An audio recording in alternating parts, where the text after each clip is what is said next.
কেমন হতো যদি জুলাই পরবর্তী বাংলাদেশটা হতো চাঁদাবাজি মুক্ত একটি দেশ, আর সেই চাঁদাবাজি মুক্ত নতুন বাংলাদেশ গড়তে আমরা প্রত্যেকেই হতাম পাহারাদার। এখন থেকে অন্যায়ের বিরুদ্ধে প্রতিবাদ হবে সহজ, নিরাপদ আর কার্যকর। এবার সেটা সম্ভব করবে ডিজিটাল পাহারাদার অ্যাপ। আসুন দেখে আসি অ্যাপটি কিভাবে কাজ করবে। প্লে স্টোর বা অ্যাপ স্টোর থেকে ডিজিটাল পাহারাদার অ্যাপটি ডাউনলোড করুন।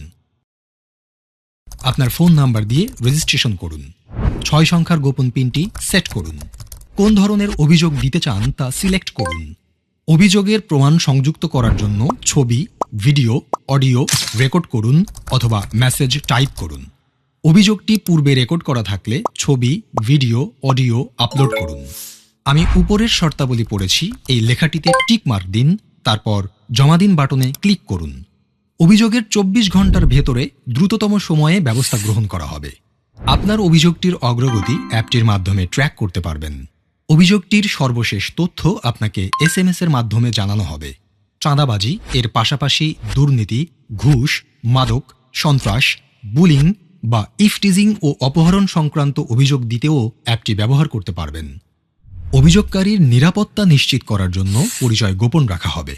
নিরাপদ বাংলাদেশ গড়ার লক্ষ্যে আমরা প্রত্যেকে এক একজন দায়িত্বশীল পাহারাদার। অন্যায় অপরাধের অভিশাপ দূর করার লক্ষ্যে আপনার এবারের ভোটটি হোক দাঁড়িপাল্লার পক্ষে।